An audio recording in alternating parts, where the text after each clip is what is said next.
1 கொரிந்தியர் 10:33 நீங்கள் யூதருக்கும் கிரேக்கருக்கும் தேவனுடைய சபைக்கும் இடரல் அற்றவர்களாய் இருங்கள்.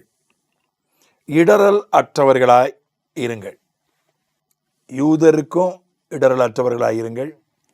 கிரேக்கருக்கும் இடரல் அற்றவர்களாய் இருங்கள். பவுல் சொன்னால் நான் எல்லாரையும் எப்போதும் பிரியப்படுத்துகிறேன்னா, உங்களால் பிரியப்படுத்த முடியாட்டாலும் பரவாயில்லப்பா, இடரலாக இருந்துடாதீங்கப்பா அப்படின்னு சொல்கிறான். கிரேக்கர்னா புறஜாதிகளுக்கு இடரல் அற்றவர்களாக இருங்கள்.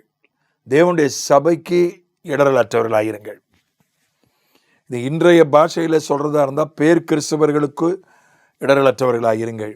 உலகத்தாருக்கு இடரல் அற்றவர்களாக இருங்கள். தேவ பிள்ளைகளுக்கு, ரட்சிக்கப்பட்ட தேவ பிள்ளைகளுக்கு இடரல் அற்றவர்களாக இருங்கள். இந்த இடரலை எப்படி தேவ பிள்ளைகள், குறிப்பாக தேவ பிள்ளைகளுக்கு எப்படி என்னால் இடரல் உண்டாக்க முடியும்? ஒரு காரியத்தை மட்டும் உங்களுக்கு ஞாபகப்படுத்துகிறேன். வெளிப்படுத்தின விசேஷம் 3:2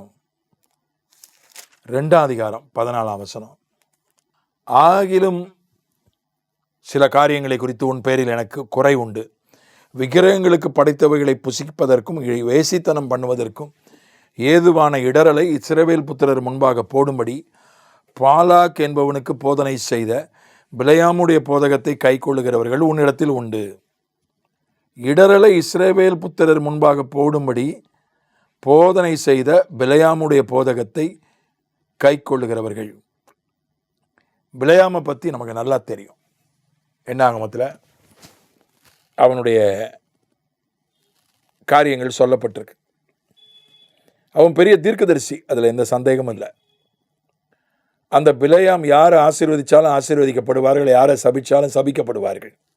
அவனை விலை பேசி, அவனுக்கு ஒரு பெரிய தொகை பேசி, நீங்கள் வந்து இஸ்ரவேல் ஜனங்களை சபிக்க வேண்டும் என்று மோவாபினுடைய ராஜா வேண்டிக் கொள்கிறான்.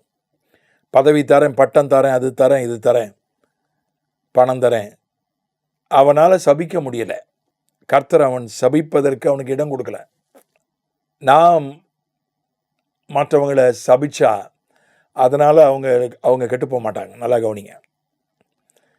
நான் ஒருத்தனை சபிக்கிறேன், ஏதோ நியாயமான வைத்தறிச்சலாக கூட இருக்கலாம், அவன் பண்ணது துரோகமாக கூட இருக்கலாம். நான் ஒருத்தனை சபிக்கிறேன். யாரையும் சபிக்கக்கூடாது, புதிய ஏற்பாட்டினுடைய கட்டளை. நான் சபிக்கிறேன்னு வைங்களேன், அந்த சாபம் அவனை ஒன்றும் செய்யாது.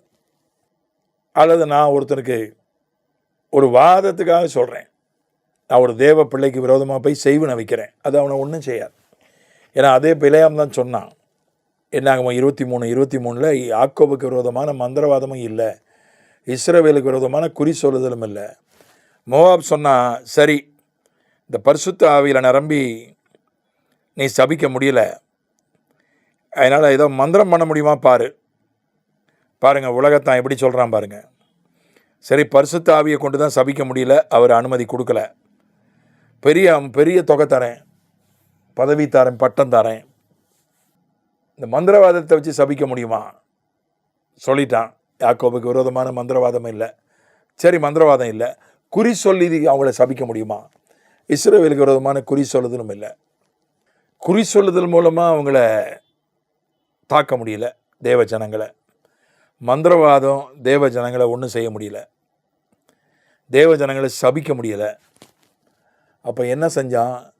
இடரலை அவர்கள் முன்னால் போட்டான். பிலேயாமுடைய போதனை அவர்களுக்கு இடரல் உண்டாக்கினது.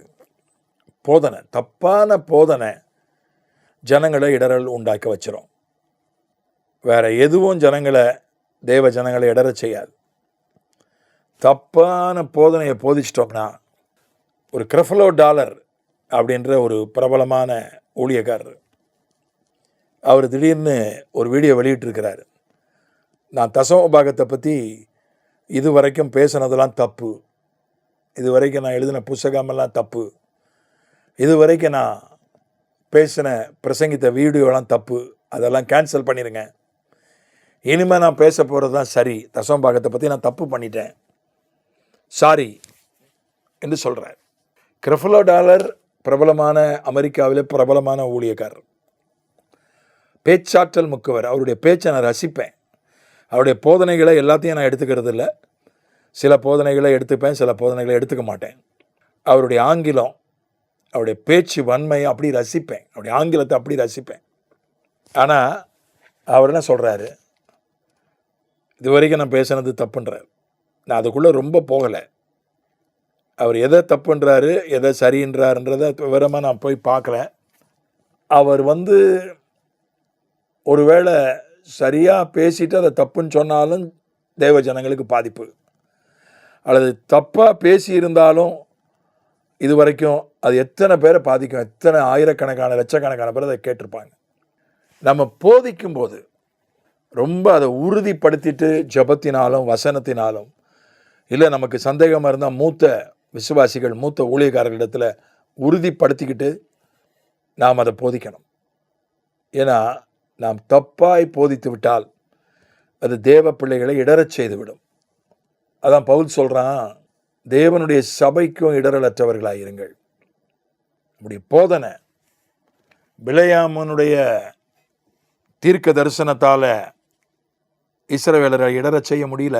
பிலேயாமுடைய வேற எந்த காரியத்தாலும், மந்திரவாதத்தாலும், குறி சொல்லுதலாலும் இஸ்ரவேல் ஜனங்களை இடர பண்ண முடியல. ஆனால் பிலேயாம் கொடுத்த ஒரு போதனை இஸ்ரவேல் ஜனங்களை இடர செய்தது. விக்கிரகங்களுக்கு படைக்கப்பட்டவர்களை புசிக்கலாம், வேசித்தனம் பண்ணலாம், ஒன்றும் தவறில்லை என்கிற போதனை அது அவர்களை இடர செய்து விட்டது. எத்தனையோ பேர் கொல்லப்பட்டார்கள். ஆண்டவருடைய தண்டனையினால், ஆண்டவருடைய வாதையினால் இஸ்ரவேல் ஜனங்கள் கொல்லப்பட்டார்கள், இடறி போனார்கள். அதனால் எத்தனையோ பேர் தண்டிக்கப்பட்டார்கள். ஆசாரியர்கள், தலைவர்கள், வேசித்தனம் பண்ணினவர்களை, விக்கிரகத்துக்கு படைக்கப்பட்டவர்களை புசித்தவர்களை அவர்களுக்கு மரண தண்டனை கொடுத்து பலரை கொலை செய்தார்கள். பிலேயாமினுடைய ஒரு போதனை ஆயிரக்கணக்கான இஸ்ரவேல் ஜனங்கள் அழிந்து போவதற்கு காரணமாகிவிட்டது. ஒரு போதனை. நீங்கள் ஒரு சின்ன பிள்ளைகளுக்கு சண்டே ஸ்கூல் டீச்சராக இருக்கலாம், உங்கள் பிள்ளைகளுக்கு நீங்கள் வசனத்தை சொல்லிக் கொடுக்கலாம். நீங்கள் சொல்லிக் கொடுக்கறதுக்கு முன்னால் அதை சரியாக கற்றுக்கிட்டு உறுதிப்படுத்திக்கிட்டு நீ கற்று நிச்சயித்தவைகளில் நிலைத்திரு. கற்றுக்கொள்ளணும், நிச்சயித்து கொள்ளணும். அது சரிதான்னு பல கோணங்களில் நிச்சயித்து கொள்ளணும். தப்பான போதனை பண்ணிட்டோம்னா தேவ பிள்ளைகள் கூட, ஏன் தேவ ஊழியர்கள் கூட இடறி போவதற்கு வாய்ப்புண்டு. ஆமென்.